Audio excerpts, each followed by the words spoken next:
Dans cette vidéo, nous allons parler de la fonction carré. En fait, si tu es en seconde ou si tu es en première S, tu as sûrement entendu parler de la fonction carré, même peut-être des fonctions carrées, parce qu'on peut en définir plusieurs. Alors les fonctions, je ne sais pas si tu te souviens, c'est ce qu'on note souvent en mathématiques, les f de x. f de x égale quelque chose avec du x dedans à droite. Par exemple, f de x égale x au carré. Alors ça, c'est une fonction qu'on appelle la fonction carré, justement. Qu'est-ce que c'est qu'une fonction? On rappelle très rapidement ce que c'est qu'une fonction en maths. C'est un objet qui transforme un nombre en un autre nombre, qui transforme un x, tu lui donnes à manger un x, par exemple 3, et à la fin tu obtiens un autre nombre, un nombre de sortie, un nombre qu'on appelle aussi l'image, et ça va te donner, si on reprend notre exemple, f de x égale x au carré, ça te donne f de 3 égale 3 au carré du coup. Tu vois, ça va être l'image. 3 au carré, ça te fait 9. Donc, au début tu avais 3, et à la fin tu as 9. Tu vois, donc c'est ça une fonction, c'est quelque chose qui transforme un nombre en un autre nombre. Et la fonction carré, tu vois, elle te transforme un nombre en son carré. Le x, il devient x au carré, tout simplement. Le f de x, il vaut x au carré. Et à partir de ça, tu peux dessiner des courbes. Tu sais qu'à partir d'une expression de fonction, tu peux dessiner une courbe de fonction, de cette fonction, dans un repère. Donc un repère souvent orthonormé que l'on prend, c'est-à-dire que les deux axes, ils sont perpendiculaires, tu sais, et tu as les unités qui font la même longueur. Souvent, on prend ça quand même comme convention. Et une fois que tu as ça, tu peux placer des points. Tu vois, et qui dit point, après tu pourras les relier, ça te fera une courbe. Donc par exemple, si on reprend notre exemple, f de 3 ça te fait 9, donc tu places sur ton repère 3 puis 9, donc 3 en x et 9 en y, ça te donne un point. Tu vois, chaque paire de nombres, c'est-à-dire deux nombres, ça te donne un point. Par exemple 3,9. Ça c'est comme ça qu'on note les coordonnées de ce premier point. Ensuite on peut calculer les coordonnées d'un autre point, tu vois. Si on prend un autre x, alors on choisit un x, par exemple on choisit 4. F de 4, tu vois, je pense que tu seras d'accord avec moi, ça te fait 16, parce que ça te fait 4 au carré, tu vois. Donc tu obtiens 4 que tu mets sur ton axe des x, et tu montes là-haut en 16. Tu obtiens un deuxième point, le deuxième point de ta courbe. Donc tu as juste 2 points pour le moment. Mais les fonctions carrées, c'est pas des droites que ça donne. Les courbes des fonctions carrées, c'est pas des droites. En fait, ça donne des paraboles qui peuvent être tournées vers le haut, comme ça. Tu vois, les deux branches, elles sont tournées vers le haut, ou tournées vers le bas. Tu vois, ça dépend. Et là, la fonction carré dont je te parle, juste x au carré, ça donne une parabole qui est tournée vers le haut comme ça, et dont le sommet, enfin le fond, eh bien c'est l'origine. Tu vois, c'est là où les deux axes se coupent. Donc c'est une parabole qui est comme ça, et là tu as l'axe des x juste en dessous, elle frôle l'axe des x, et l'axe des y qui passe pile poil au milieu, c'est l'axe de symétrie de cette courbe. Ça marche, donc je t'encourage vraiment à voir le dessin.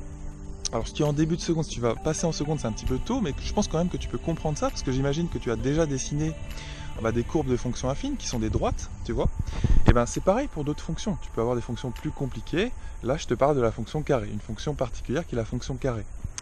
Et si tu es en second, ou si tu passes en première S, ou en première même en général, ou si tu passes en terminale, il faut savoir ça. Il faut vraiment avoir les courbes de plusieurs fonctions en tête. Et là, je te parle vraiment de la courbe de la fonction carré. Et après, ce qui est intéressant, c'est que tu peux la faire varier. Tu vois, tu peux ajuster un petit peu cette fonction. Tu peux lui rajouter une constante. Imaginons. Là, je te définis une deuxième fonction qui s'appelle g.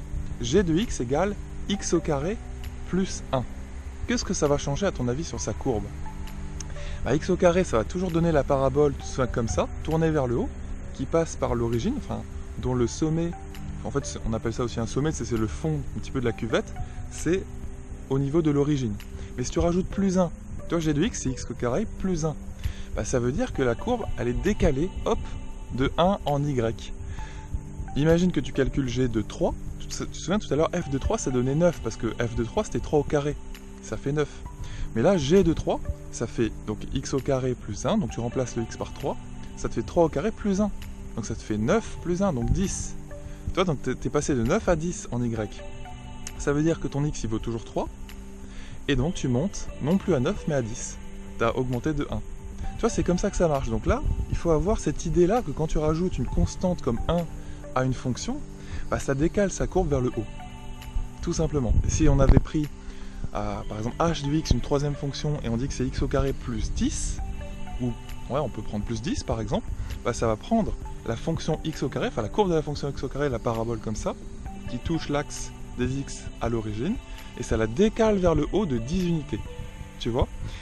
Voilà, ça c'est le genre de petites opérations que tu peux commencer à comprendre sur les fonctions et qu'est-ce que ça donne sur la courbe. C'est toujours intéressant de savoir ça parce que ça te permet de mieux visualiser les choses. Et il y a plein de petites variations comme ça que tu peux imaginer. Par exemple, plutôt que d'ajouter une constante, tu peux multiplier par 2, imaginons, ou par 3 ou par 4. Reprenons notre fonction de base qui est f de x égale x au carré. Imaginons que je construise g de x, c'est 2x au carré. Qu'est-ce que ça va changer sur la courbe de la fonction à ton avis? La courbe de la fonction, donc f de x c'était une parabole normale comme ça. Bah, si tu fais 2x au carré, en fait elle va être plus fine. Elle va être un petit peu plus fine, ça va toujours donner une parabole, elle passera toujours à l'origine au niveau de son sommet, mais par contre elle va être plus fine. Et si tu fais 10x au carré, ça va être encore plus fin. Si tu fais 1000x au carré, ça va te donner une parabole très très fine, très resserrée sur l'axe des y. Tu comprends? Et pour comprendre ça, c'est très simple, en fait, ça vient des coordonnées des points, tout simplement. Si tu prends notre 2x au carré, si on appelle notre fonction ça, on l'appelle g de x, bah ça fait g de x égale 2x carré. Si tu calcules g de 3, par exemple, ça fait 2 fois 3 au carré. 3 au carré, on rappelle que ça fait 9. Si tu fais 2 fois 9, ça te fait 18. Donc tout à l'heure, on avait un point qui était de x, on appelle d'abscisse 3, et d'ordonnée, c'est-à-dire d'y 9. Et maintenant, il est d'ordonnée 18. Donc c'est beaucoup plus haut. Donc tu comprends qu'en fait, au même endroit, la courbe, elle va passer plus haut. C'est pour ça qu'elle est plus fine. Voilà. J'espère que tu as compris un petit peu mes explications orales. Et c'est normal si tu comprends pas tout pour le moment. Mais j'espère que tu as compris quand même quelques petites choses. Comment, en tout cas sur les fonctions qu'on appelle les fonctions carrées, parce que tu peux en construire plein autour de x au carré, ce qu'on appelle aussi les polynômes du second degré, eh bien, comment, quand tu ajustes un petit peu, enfin quand tu changes les coefficients, qu'est-ce que ça donne sur la courbe? Comment la courbe de base, qui est la parabole, la fameuse parabole qui passe à l'origine, est modifiée? Selon que tu rajoutes 2 ou que tu multiplies par 2, et tu peux faire d'autres opérations aussi là-dessus. Voilà, c'est toujours intéressant de savoir ça parce que ça sert dans les exercices. Donc si tu as compris ça aujourd'hui, nickel, ça t'avance pour l'année prochaine. Allez, je te dis à la prochaine dans la vidéo de demain.